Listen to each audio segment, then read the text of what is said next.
అదేమిటంటే అమరావతికి వ్యతిరేకం సంగతి పక్కన పెట్టండి. అమరావతిలో జరుగుతున్నటువంటి దోపిడీకి ప్రతి ఒక్కరూ వ్యతిరేకించవలసినటువంటి అవసరం ఉంది. భారత ప్రజలైన భారత పౌరులు ప్రతి వాళ్ళు కూడా ఇవాళ కష్టించినటువంటి సొమ్ముని ఇవాళ చంద్రబాబు నాయుడు గారు ఈ విధంగా రోడ్లు పాలు చేసి దోచేసుకుంటూ ఉంటే ఏం చేయాలని అడుగుతా ఉన్నా. అప్పు చేసి 1,000 కోట్ల రూపాయలు అప్పు చేసి 57,000 కోట్ల రూపాయలు ఇవాళ తీసుకొచ్చి ఇక్కడ పెట్టారు. ఇంకా 2 లక్షల కోట్ల రూపాయలు మేము ఖర్చు పెడతామని చెబుతున్నారు. మొత్తం దీనిలో 50% దోచుకునేటటువంటి కార్యక్రమం చేస్తున్నారు.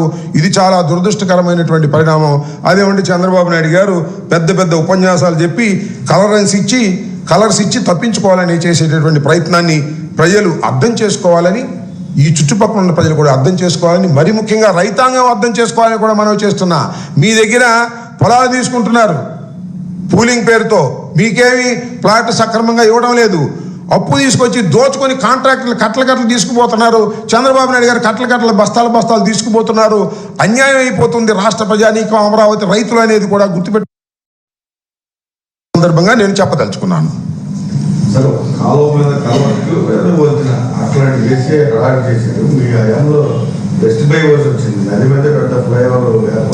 సరే, ఇప్పుడు ఆ కనకదుర్గమ్మ వారిది కూడా వైఎస్ఆర్ కాంగ్రెస్ పార్టీ అధికారంలో ఉన్నప్పుడు నిర్మాణమే పూర్తి. అంతకుముందు చంద్రబాబు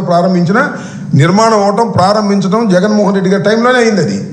సో హంగామాలు చేయటంలో, ఈవెంట్ మేనేజ్మెంట్లో చంద్రబాబు నాయుడు గారిని మించినటువంటి వ్యక్తి ఎవరూ లేరు.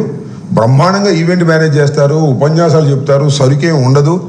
అమరావతి కూడా అదే కార్యక్రమం. సీడ్ యాక్సెస్ రోడ్డు కోసం 1,500 కోట్ల రూపాయలు ఖర్చు పెట్టి ప్రజాధనాన్ని బుగ్గిలో పోస్తున్నారు, నిప్పుల్లో పోస్తున్నారు. ఇది చాలా అన్యాయం. రాష్ట్ర ప్రజానీకం అర్థం చేసుకోవాలి. అమరావతి పేరుతో దోపిడీలు చేస్తున్నారు. ఇది చాలా ఘోరమైనటువంటి అంశం. ఇవన్నీ అవినీతికి జరుగుతున్నాయని చెప్పేసి మీరు చేస్తున్న ఆరోపణలు కాబట్టి పవన్ కళ్యాణ్ కూడా ఆ రోడ్డు ప్రారంభించడానికి వెళ్ళలేదంట. ఈ మధ్య ఎవరన్నారు? పవన్ కళ్యాణ్ గారు రాని మాట నిజం. ఆయన ఎందుకు రాలేదో మాకు తెలియదు. దీనిలో అవినీతి జరుగుతుందని రాలేదో, ఆయనకి పనుండి రాలేదో, దాని జోలికి నేను వెళ్ళదలుచుకోలేదు.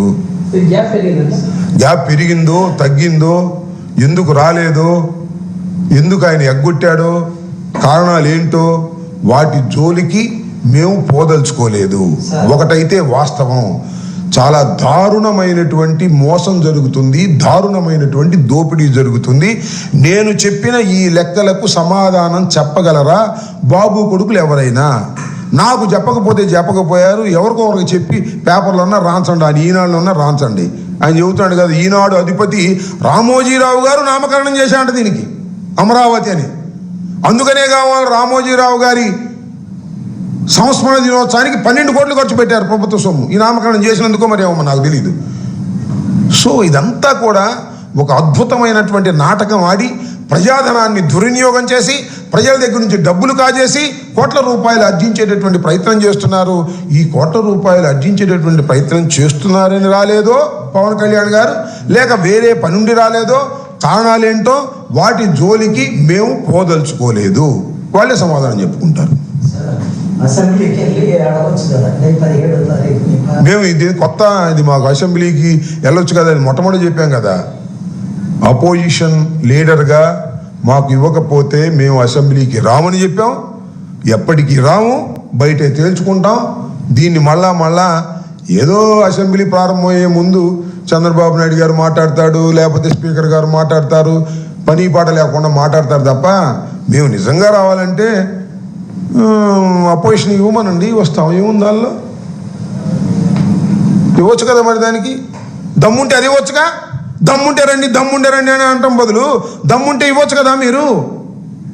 అపోజిషన్ లీడర్గా జగన్మోహన్ రెడ్డి గారిని అది మాత్రం ఇవ్వరంట, మీరు రావాలంట.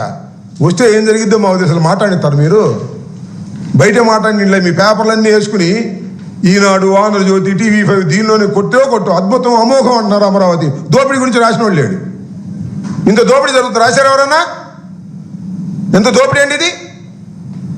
అమరావతి పేరుతో జరుగుతున్న దోపిడీ, దీని గురించి మాత్రం ఎవరో మాట్లాడి ఏ పత్రికలు రాయవు, రాస్తే ఊరుకోరు. ఇది పరిస్థితి. గొంతు నొక్కేటటువంటి కార్యక్రమం. ఓకే.